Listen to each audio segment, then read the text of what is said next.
Pourquoi? La mosquée est la maison d'Allah. C'est l'endroit qu'Allah a permis que l'on élève et où son nom est invoqué.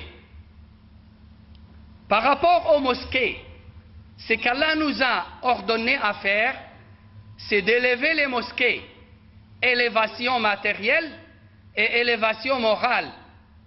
Élévation matérielle comprend la construction, la purification, le balayage, le nettoyage, parfumer l'endroit et agir selon les règles de l'hygiène. Tout cela est l'élévation matérielle. Élévation morale, l'adoration, qui comprend la récitation du noble Coran, l'invocation d'Allah en toute humilité et recueillement et avec discrétion, la glorification d'Allah, l'éducation et l'enseignement des gens, hommes et femmes, la prière, la prêche, ordonner le bien et interdire le mal, et enfin l'établissement de la concorde et la paix entre les individus. Pourquoi construit-on les mosquées? Pour avoir la lumière de la foi et la lumière des saints Corans. Qui occupent ces mosquées? Des hommes qui accomplissent le salat et acquittent la zakat et qui redoutent un jour où les cœurs seront bouleversés ainsi que les regards. Ni le négoce, ni le trosse ne les distrait de l'invocation d'Allah. Quelle récompense attend celui qui construit une mosquée sincèrement pour Allah? Tout d'abord, selon Abu Huraira, le compagnon du prophète sallallahu alayhi wa sallam, le messager d'Allah, Mohammed sallallahu alayhi wa sallam, a dit: quand le fils d'Adam meurt, son œuvre s'arrête, excepté 3 choses. Une aumône continuée, sadaqatun jariya, c'est-à-dire une œuvre d'utilité publique, comme forage, mosquée, asile de vieillards, école, orphelinat, dispensaire, etc. C'est-à-dire un bénéfice. Deuxième, une science dont les gens tirent un profit. Troisième, un enfant vertueux. Un enfant vertueux qui prie Allah pour lui, c'est-à-dire pour son père, ou qui lui attire les bénédictions des autres.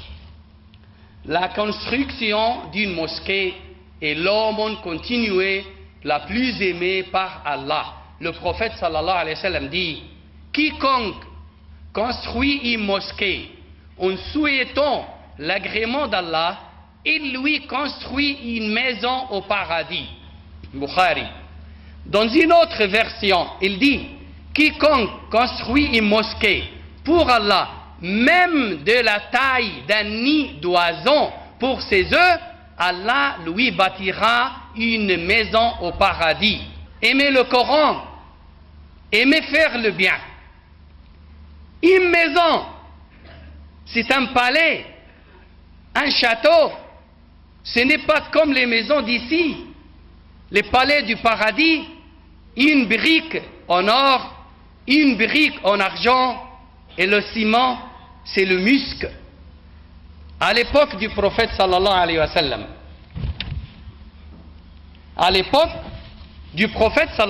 sallam, il y avait une femme qui, juste parce qu'elle nettoyait la mosquée du prophète sallallahu alayhi wa sallam à Médine, a mérité la prière du prophète.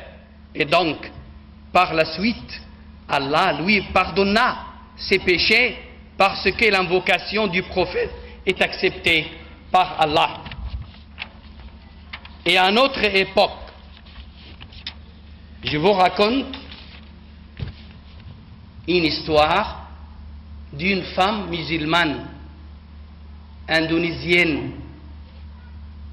Chacun, frères et sœurs, chacun de nous a un but dans cette vie. et il espère à le réaliser. Une femme raconte cette histoire de Jumana qui travaille comme femme de ménage en Arabie Saoudite. Elle dit, c'est-à-dire la femme qui raconte, elle dit, Jumana, femme de ménage indonésienne, elle est l'épouse du chauffeur de la famille.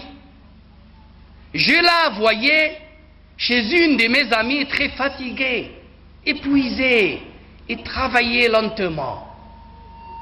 Elle a atteint l'âge de 55, puis elle était touchée par le diabète. J'ai demandé à mon ami, le moment n'est-il pas venu pour cette pauvre femme de se reposer? Elle a répondu, ses enfants sont à l'université. Allah est grand.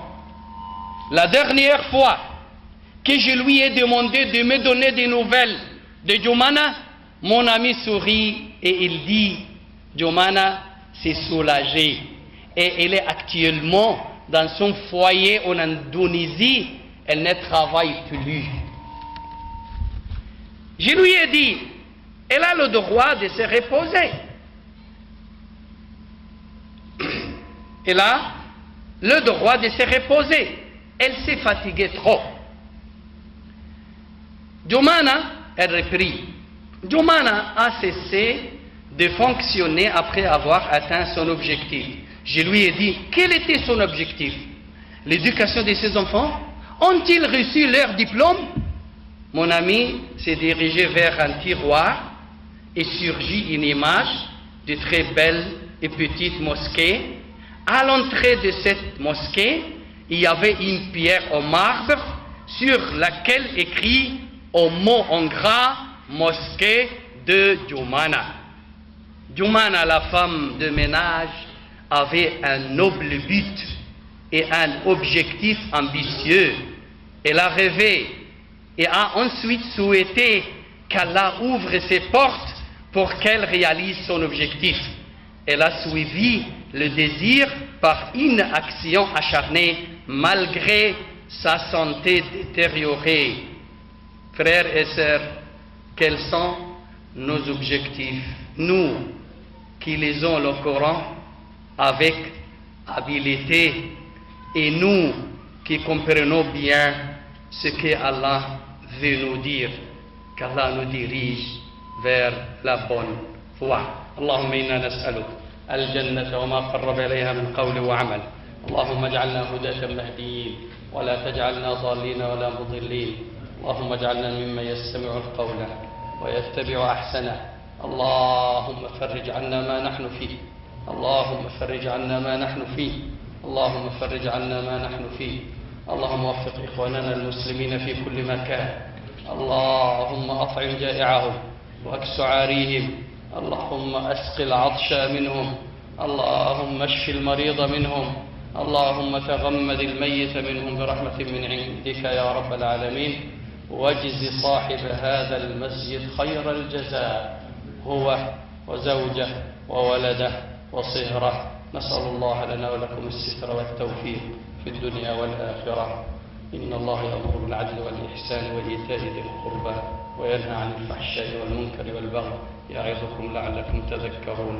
اذكروا الله العظيم يذكركم واستغفروه يغفر لكم. If you ask me about love and wanna know about it, my answer would be it's everything about Allah, the pure love to our souls, the creator of you and me, the heavens and the whole universe, the one that made us whole and free, the guardian of his true believers. So when the time gets hard, there's no way to turn.